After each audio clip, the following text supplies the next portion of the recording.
Kemudian ada ulama yang menyusun berkenaan dalail. Dalail iaitu perkara-perkara yang menunjukkan bukti kenabian Nabi SAW.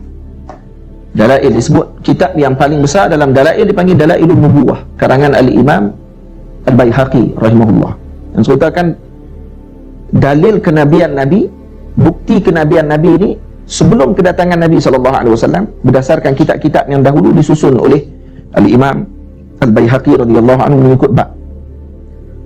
Jadi antaranya ada yang diceritakan dalam kitab Dalail Nubuwah yang disebut oleh Imam Baihaqi, hadis yang sahih. Kata Imam Baihaqi radhiyallahu anhu, sambung sanad sampai kepada sahabat Nabi ridwanullah alaihim ajma'in, yang diutus oleh Nabi untuk bertemu dengan Herakla, itu Hercules di Rom. Nah, Rom ni luas dulu, sama termasuk Jordan pun Rom juga dulu, termasuk dalam jajahan Rom. Jadi bila sampai kepada Hercules, dihantar gerombolan tentera Hercules untuk datang bertemu dengan dua orang sahabat Nabi yang saya terlupa nama dua orang tersebut. Bila sampai kepada dua orang sahabat ni, bawa surat daripada Nabi. Nabi bagi surat kepada Hercules untuk seru dia kepada Islam. Jadi ini permulaan penghantaran surat-surat Nabi kepada tentera kepada para pemimpin dunia pada waktu tersebut. Jadi bila sampai di Rom, dihantar surat tersebut, Hercules tak turun, dihantarnya tentera beliau sekali dengan general dia semua turun, bagi batalion turun untuk nak tengok dua orang sahabat ni. Bila sampai, dua orang ni kata, batalion ni kata, general ni sebut, kata bagi je surat tu kepada kami akan sampaikan kepada Hercules. Kamu tak perlu naik jumpa dengan dia. Maka dua orang sahabat ni kata, kami datang sini bukan nak jumpa dengan kamu, dia kata. Kami datang daripada Nabi SAW untuk jumpa dengan Hercules, bukan jumpa dengan kamu. Kalau jumpa dengan kamu, apa kami datang? Kata, dalam riwayat disebutkan kan, general tadi sangat takut bila dengar perkataan tadi. Jumpa dia dengan Hercules dalam keadaan yang menggeletar. Sebut dia, saya tak pernah melihat orang yang se-izzah, yang segagah, sehebat begitu. Dua orang saja, satu batalion gegap. Rom tak boleh nak berhadapan dengan dua orang sahabat. Apa yang mereka amalkan, apa yang ada dalam hati mereka, tidak ada yang lain. Hub, kasih kepada Nabi SAW menyebabkan mereka meletakkan dunia itu di belakang mereka. Tidak ada ketakutan pada waktu tersebut. Sedang kalau pergi waktu itu, boleh saja jadi pembunuhan, boleh saja mereka dipenggal kepala, ditangkap, boleh saja. Tapi mereka tidak takut dengan perkara tersebut. Jumpa Hercules, setelah mendengar ucapan daripada dua sahabat ini, Hercules jadi kagum, dan kemudian dibawa dua orang sahabat ini pergi ke satu bilik, yang bilik ini melalui puluhan pintu.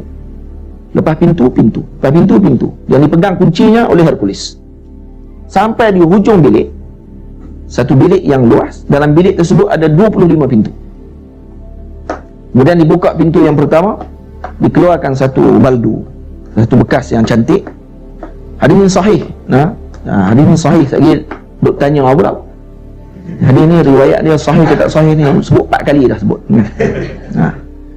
Jadi bila bawa sampai kepada sahabat, dibuka kotak tersebut, diletakkan kain baldu, yang di atas kain tersebut ada lukisan muka seseorang yang tengkuknya jinjang, telinganya cantik, matanya bulat, hidungnya mancung, rambutnya diikat 2 tocang, kan tocang pom-pom girl tu, tocang yang cantik, tocang yang diletakkan di sini dan sini, dilepaskan di antara 2 bahu.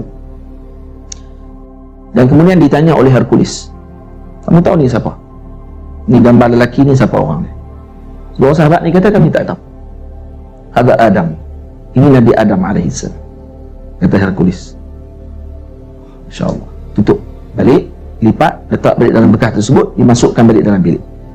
Keluar yang kedua, keluar yang ketiga, dikeluarkan wajah-wajah Nabi. Ada 25 gambar Nabi yang ada pada waktu tersebut. Dan pada pintu yang kelima, dibuka oleh Hercules, dikeluarkan kotak, diletakkan di depan. Bila dibukakan gambar tersebut, kain baldu yang cantik tadi, kain sutera tersebut, kan kain baldu, kain sutera, ada gambar di atas tu, menangis 2 orang sahabat ke baginda Hercules. Tanya kepada 2 orang sahabat ni, kamu kenal siapa yang dia dalam gambar ni? Maka 2 orang sahabat ni kata, ya kami kenal. Siapa? Hadza sahibuna, ini sahabat kami, iaitu Rasulullah SAW. Dah 2 bulan kami tak bertemu dengan Nabi, kerana perjalanan pergi ke Rom, kami rindu dengan Nabi, kamu buka gambar ni, teringat kami dengan Nabi SAW. Rupanya gambar Nabi ada. Gambar Nabi ada. Gambar Nabi. Kita kata tak perlu pun kita untuk melihat wajah Nabi dengan gambar. Cukup riwayat yang sampai kepada kita itu sudah mencukupi. Dan kalau ada gambar tu alhamdulillah. Cuma gambar tu bila saya tanya kepada syekh saya, guru saya, Syekh Yusri hafizahullah, ulama besar hadis di Al-Azhar Al-Syarif, bila saya tanya kepada beliau, beliau kata mungkinan masih ada lagi sekarang di Vatican City, mungkin ada. Karena gambar ini bila ditanya oleh dua orang sahabat ni kepada Hercules, maka dia menjawab bahawa gambar ini sebenarnya kata ulama adalah waris daripada Nabi Allah Adam AS, diturunkan kepada Nabi Allah, dan kemudian Nabi Adam AS menyimpan gambar-gambar tersebut. Nabi Adam minta kepada Allah untuk melihat anak cucu beliau, anak cucu baginda Adam AS yang menjadi Nabi, maka diturunkan gambar-gambar tersebut, kemudian disimpan oleh beliau dalam perbendaharaan, yang disimpan sehinggalah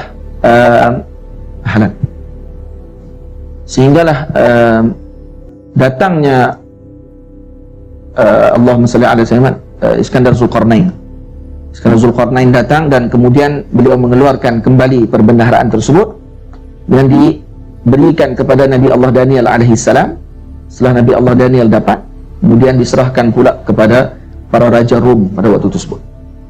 Jadi itu antara kisah dalam dalail yang menunjukkan bahawa Nabi SAW telah bukti bahawa Nabi itu adalah Nabi Allah Subhanahu Wa Taala, dan telah diketahui daripada generasi ke generasi bahawa Nabi akhir zaman ini namanya Muhammad. Sehingga ada di kalangan umat Nabi Musa alaihissalam, ada seorang lelaki di kalangan umat Nabi Musa yang banyak melakukan dosa. Tidak ada dosa yang dia tidak buat, melainkan dia buat. Semua dia buat dosa. Dosa apa yang tak buat? Sebut je. Dia boleh kata saya dah tanda dah dalam buku saya. So, tak ada benda yang dia tak buat, semua dia buat. Kita tak macam tu kot. Kita tak sampailah tahap macam tu. Ini dia ni orang yang sangat banyak dosa dia, sehingga semua dosa boleh dikatakan dia lakukan. Sampai orang-orang di Bani Israel yang terkenal dengan umat yang sangat biadab dengan Nabi Allah Musa alaihissalam, Bani Israel pun tak berkenan dengan dia.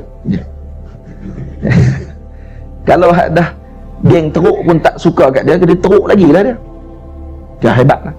Teruk dia tu hebat sangat.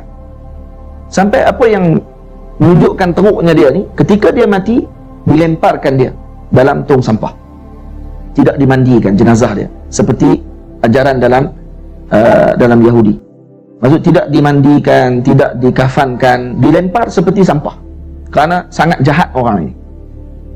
Dapat wahyu, Allah Subhanahu Wa Taala mengutuskan Jibril alaihissalam menyampaikan wahyu kepada Nabi Allah Musa alaihissalam untuk mengambil jenazah lelaki tersebut. Kata Nabi Allah Musa alaihissalam kepada Allah, ya Allah, orang lelaki ini kamu maha mengetahui bahawa dia adalah orang yang sangat banyak dosa, sangat banyak melakukan kesalahan, dan dikenal bahawa dia ni orang yang tidak mentaati perintahmu ya Allah. Jadi apa sebabnya kamu suruh untuk saya melayani jenazah tersebut dengan baik? Disuruh ambil jenazah tadi, disuruh mandikan, disolatkan, kemudian ditanam. Maka kata Allah Subhanahu Wa Taala, laksanakan. Kemudian ditanya kepada keluarga dia. Maka Nabi Allah Musa alaihissalam melaksanakan urusan tersebut, arahan daripada Allah. Ini Allah yang arahkan. Allah yang arahkan Nabi Musa untuk menghormati dan memuliakan jenazah tersebut. Jadi bila mana laki ini telah diselesaikan urusan jenazahnya, maka Nabi Musa alaihissalam pergi ke rumah keluarga perempuan tersebut, keluarga lelaki tersebut. Ditanya kepada dia, apa amalan yang dilakukan oleh suami kamu sehingga Allah Ta'ala memuliakan dia sedemikian? Maka kata dia, saya memang kenal suami saya dan seperti mana orang lain kenal. Maksudnya tidak ada benda yang jahat dia tidak buat, mungkin dia buat. Tapi setiap malam sebelum dia tidur, dia akan pegang Taurat, dan setiap kali melalui satu nama, dia akan berhenti pada nama tersebut dan dia akan mencium nama tersebut terlebih dahulu, dan baru dia tidur. Setiap kali lalu nama-nama tersebut, sebutan-sebutan tadi, maka dia akan berhenti dan dicium, kemudian dia akan tidur. Tuan-tuan tahu nama siapa yang disebut dalam Taurat tersebut? Nama Nabi kita Muhammad SAW. setiap kali nama Nabi Muhammad SAW dilalui oleh lelaki tadi, dibaca olehnya, walaupun dia tidak pernah melihat Nabi SAW, tapi kerana cintanya kepada Nabi SAW, kerana memuliakan nama Nabi kita Muhammad SAW, diciumnya nama tadi, dimuliakan dia oleh Allah Subhanahu Wa Taala. Jenazahnya tidak dimandikan oleh tangan orang biasa, dimandikan oleh Nabi Allah Musa AS. Ini antara perkara dalail, dalil-dalil yang menunjukkan kepada kenabian Nabi kita Muhammad SAW sebelum diutuskan Nabi Muhammad.